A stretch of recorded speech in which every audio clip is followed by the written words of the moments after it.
বিপর্যস্ত সিকিমের ছবিটা আপনারা দেখলেন। ভুটান, সেখানেও নাগারে বৃষ্টি। সিকিমে একদিকে যেমন দুর্যোগ, তার জেরে উত্তরবঙ্গের বিভিন্ন নদী ফুঁসছে। কোথাও ভেসে গিয়েছে সাঁকো, তো কোথাও আবার নদীর পাড়ে মাইকিং চলছে।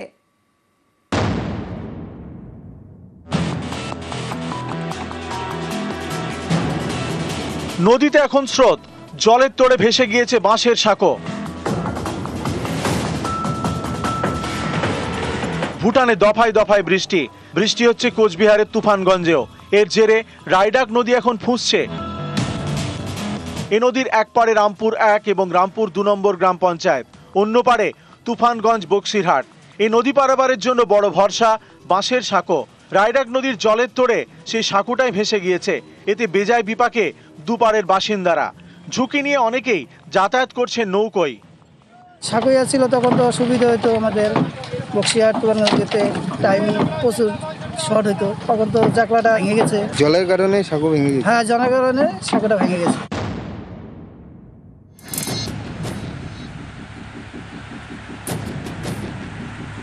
আলিপুরদুয়ার 1 নম্বর ব্লক, এখানে সিসামারা নদী ভয়ঙ্কর। জলের তোড়ে তলিয়ে যায় মন্দির। আতঙ্কে নদী পাড়ের বাসিন্দারা।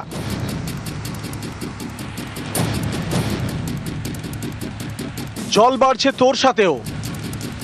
ধ্বংসাত্মক রূপ ভুটানের নদীর। জলদাপাড়া জাতীয় উদ্যান সংলগ্ন আলিপুরদুয়ার বিধানসভার সিসামারা এলাকায় আবার ওই নদীর জল বেড়েছে সিসামারা নদীতে। সেখানে একটা মন্দিরকেও পর্যন্ত ভেঙে উড়িয়ে দিয়ে মন্দির চলে গেছে।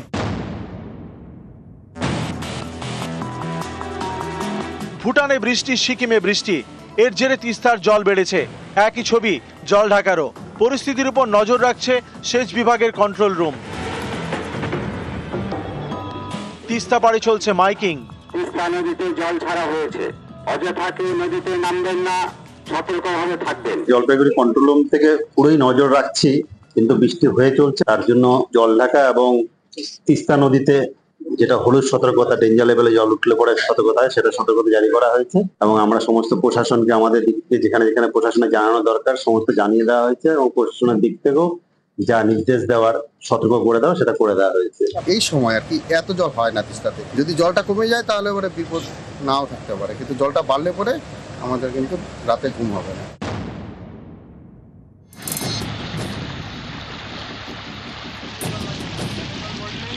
জলপাইগুড়িতে ফুঁসছে ডায়না। এর জের ভেঙে যায় অস্থায়ী নদী বাঁধ। থমকে যায় ডায়না নদীতে ড্রেজিং এর কাজ। যেভাবে নদীর জলস্তর বাড়ছে, তাতে নদীর পাড়ে আতঙ্কও বাড়ছে। রাত্রে ভয় লাগে, প্রচুর জল বাড়ছিল। বাচ্চা কাচ্চা নিয়ে থাকি, ডায়নার পাশে এরকম কাজ চলতেছে। এখন তো পুরো যে গর্ত করতেছে, এই গর্ত ভেঙে ভেঙে পুরো আমাদের এদিকে পুরো এখন পাথরে নাই, খালি বালু বালু হয়ে গেছে। ড্রেজিং হলে গ্রামে জল ঢুকবে না। নিউজ 18 বাংলা। একদিকে আজ রাজ্য জুড়ে যখন জামাইরা ভুঁড়ি ভোজে ব্যস্ত, সেই সময় অন্য একটা ছবি আপনাদেরকে দেখায়। গৌরাঙ্গ মহাপ্রভুর বিশেষ পুজোয় জামাই ষষ্ঠীতে নদিয়াতে উৎসবের মেজাজ। নদিয়ার নবদ্বীপে বিশেষ পুজোর আয়োজন করা হয় জামাই ষষ্ঠীতে। জামাই রূপে ধামেশ্বর গৌরাঙ্গ মহাপ্রভুর পুজো হয় আজকের দিনে। বিষ্ণুপ্রিয়ার বংশের জামাই ধামেশ্বর গৌরাঙ্গ মহাপ্রভু। জামাই ষষ্ঠীর সকাল থেকেই বিশেষ আচার অনুষ্ঠান পালন করা হয়। গৌরাঙ্গ মহাপ্রভুর জন্য নতুন ধুতি আসে, নতুন পাঞ্জাবি আসে, আর দুপুরবেলা বিশেষ ভোগ নিবেদন করা হয়। রাতেও ধামেশ্বর গৌরাঙ্গ মহাপ্রভুর বিশেষ ভোগ।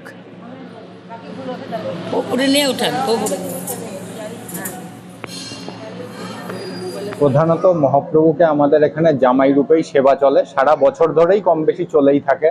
এক একজনের সেবায়িতের মতে এক এক রকম সেবা দেয়া হয়, কিন্তু আজকের যেহেতু একটি বিশেষ দিন ষষ্ঠী, তো সেই দিনে ওনাকে বিভিন্ন সাজ সরঞ্জামের সাথে মায়েরা, আমাদের ঘরের যারা মায়েরা আছেন তারা এসে ষষ্ঠী দেন, এবং তারপরে দুপুরবেলায় এক এক ক্রমে ভোগ সাজানো হয়, বিভিন্ন পদ করা হয় ভোগে, 56 মিষ্টিরও চেষ্টা করা হয়, এরকম করা হয়ে থাকে।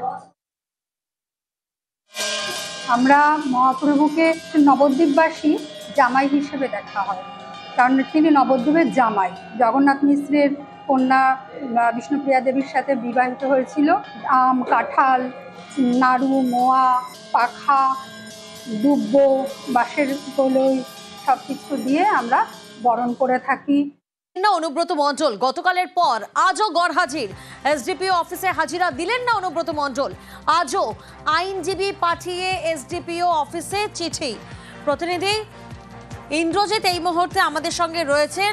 ইন্দ্রজিৎ, গতকালের পর আজও সমন এড়ালেন নেতা এবং তারপরেই একটা জল্পনা জোরালো হচ্ছে, তবে কি আগাম জামিনের তোড়জোড় এমন কি কোনো সম্ভাবনা রয়েছে? দেখো, একদম যেটা বলে রাখবো, আজকেও কিন্তু অনুব্রত মণ্ডল হাজিরা দেননি। আজকেও তিনি অনুব্রত মণ্ডল একজন আইনজীবী এবং তার একজন ঘনিষ্ঠ তৃণমূল নেতা, তাকে কিন্তু পাঠিয়ে সময় চেয়েছেন। অর্থাৎ কি সময় চেয়েছেন না, তিনি যেখানে একটা চাকরি সার্টিফিকেট জমা দিয়েছেন এবং সেখানে বলেছেন যে তিনি অসুস্থ রয়েছেন এবং 5 দিনের জন্য বেড রেস্ট বলা হয়েছে। আমরা পুলিশ সূত্রে যেটা খবর পাচ্ছি, যেহেতু অনুব্রত মণ্ডল একটি চাকরি সার্টিফিকেট জমা দিয়েছেন এবং সেই চাকরি সার্টিফিকেট খতিয়ে দেখা হচ্ছে যে কি কারণে অনুব্রত মণ্ডলকে 5 দিনের জন্য বেড রেস্ট বলা হয়েছে এবং পরবর্তী সময় কিন্তু পুলিশ নির্ধারণ করছে যে আগামী তাহলে 5 দিন পরেই গিয়ে অনুব্রত মণ্ডলকে ডাকা হবে। অর্থাৎ অনুব্রত মণ্ডল যে সমস্ত সূত্র মারফত যেটা অনুব্রত মণ্ডল সূত্র মারফত যেটা জানতে পারছি, অনুব্রত মণ্ডল বিভিন্ন আইনজীবীদের সঙ্গে কথা বলছেন এবং সেই আইনজীবীদের কথা অনুযায়ী কোর্ট খোলার পর, যেহেতু কোর্ট এখন গ্রীষ্মের ছুটি চলছে, সেই কোর্ট খোলার পরই একটা আগাম জামিনের আবেদন করবেন এবং সেই আগাম জামিনের পরই অনুব্রত মণ্ডল কিন্তু তদন্তকারী অফিসারের মুখোমুখি হবে। আমরা তদন্তকারী অফিসারকে যা বলার বলি, আমাদের আইন যেভাবে পারমিট করেছে সেইভাবেই করি। অসুস্থ সেটা জানালেন? অসুস্থ যেটা জানানো আইনের মোতাবেক জানান।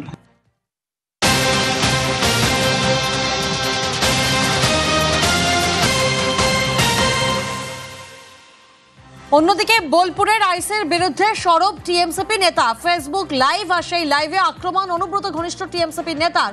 বীরভূমের টিএমসিপির সভাপতি ছিলেন বিক্রমজিৎ সাউ। প্রতিনিধি আবির এই মুহূর্তে আমাদের সঙ্গে রয়েছেন। আবির, ঠিক কি পদক্ষেপ নেওয়া হয়েছে? তুমি জানো যে সকালবেলা থেকে তার যে ভাইরাল ভিডিও, সেটা নিয়ে একটা বিতর্ক নতুন করে শুরু হয় এবং তার এই কাজ নিয়ে যে অসন্তুষ্ট তার সংগঠন, সেটা সকালবেলা থেকে তারা পরিষ্কার করে দিচ্ছিলেন এবং বিভিন্ন জায়গা থেকে তারা তিনি কেন এটি করেছেন, কখন করেছেন, কে তাকে করতে বলেছিল এবং সেই সময় তিনি কি অবস্থাতে ছিলেন, সাথে কেউ ছিল কিনা, এই সংক্রান্ত নানা তথ্য সংগ্রহের কাজে তারা শুরু করে দিয়েছিল। আজকে বিকেল বেলায় কিছুক্ষণ আগে জানিয়ে দেওয়া হয় তৃণমূল ছাত্র পরিষদের তরফ থেকে যে তাকে তার যে দায়িত্ব সেখান থেকে সরানো হচ্ছে এবং 6 বছরের জন্য তাকে সাসপেন্ড করা হয়েছে এবং এক্ষেত্রে তারা উল্লেখ করেছেন তিনি দল বিরোধী কাজ করেছেন, দলের নির্দেশ মানেননি, দলের নীতির বিরুদ্ধে গিয়ে তিনি এই ধরনের মন্তব্য করেছেন যা দলের ভাবমূর্তির পক্ষে ক্ষতিকারক। সেই কারণে তার বিরুদ্ধে এই ধরনের ব্যবস্থা গ্রহণ করলো টিএমসিপি। বেশ, এখন বলেছি, যেটা যদি কাউরি ভাবাবেগে আঘাত লেগে থাকে আমি তার জন্য ক্ষমা প্রার্থী। এটা মনে করি যে এটা আইনের আওতায় আছে, আইনের পথে চলছে, এই নিয়ে কোনো মন্তব্য করা উচিত। তারা কে কি করছে, কোথায় কি বলছে, তাদের কতটা এখতিয়ার বলার, কতটা এখতিয়ার নেই, তার এখতিয়ারের বাইরে কথা বলেছে, যার জন্য এটা হচ্ছে। আর এবার একটি হারহিম করা সিসি ক্যামেরার ফুটেজ আপনাদেরকে দেখায়। দেখুন, পর 7-8টি বাড়িতে চুরি, 7-8টা বাড়ি, সেখানে তালা ভেঙে চুরি করছে চোরের দল। এই ঘটনার কথাকার উত্তর দিনাজপুরের পূর্ব নেতাজি পল্লীর ঘটনা। গত সপ্তাহের পর ফের চুরি ওই এলাকায়, বারবার একই এলাকাতে চুরি। প্রতিনিধি মুক্তা এই মুহূর্তে আমাদের সঙ্গে রয়েছেন। মুক্তা, পুলিশের প্রাথমিক তদন্তে কি জানা যাচ্ছে? দেখো প্রিয়াঙ্কা, তোমাকে বলি, রায়গঞ্জ শহরে পরপর বাড়িতে চুরি এবং সেই সিসিটিভি ফুটেজ পুলিশ সংগ্রহ করেছে এবং তাদের খুঁজে পুলিশ তল্লাশি চালিয়েছে। রায়গঞ্জ থানায় আজকে জানিয়েছেন সেই পুলিশ সংগ্রহ করে বিভিন্ন জায়গায় সিভিলে পুলিশ পাঠানো হয়েছে। পুলিশ সূত্রে খবর তারা মামলায় পালিয়ে গেছে এবং অল্প সময়ের মধ্যে তারা ধরা পড়বে, এই বলে জানিয়েছেন পুলিশ সূত্রের খবর। এবং এই যে ঘটনা কিন্তু আতঙ্ক ছেড়েছে রায়গঞ্জ শহর জুড়ে, কারণ একের পর এক এই ঘটনা ঘটছে এবং পরপর 3টে বাড়িতে চুরি করছে এবং দেখাই যাচ্ছে যে বাড়িতে যা ছিল সমস্ত জিনিসপত্র কিন্তু মুখে মাস্ক পরে, রুমাল বেঁধে রাস্তা দিয়ে নিয়ে যাচ্ছে। সেই ছবি কিন্তু সংগ্রহ করেছে রায়গঞ্জ থানা পুলিশ। তো অবিলম্বে তারা গ্রেফতার করবে রায়গঞ্জ থানা পুলিশ। বেশ,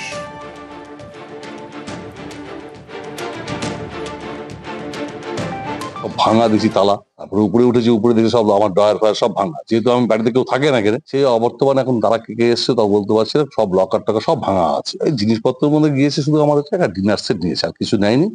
জিনিসপত্র সবই ভেঙে গেছে। 3টে বাড়িতে হয়েছে এবং আরেকটা বাড়িতে 6টা তালা ভেঙেছে। ওখানেও সেম কেস। আতঙ্কের ব্যাপার, বাড়িতে সেটা তো কেউ যেতে পারবে না।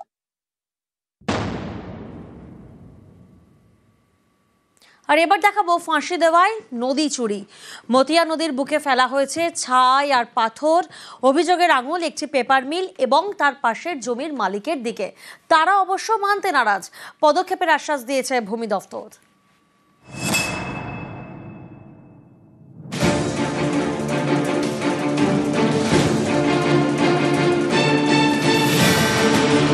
এটা মহানন্দা শাখা নদী, নাম মতিয়া।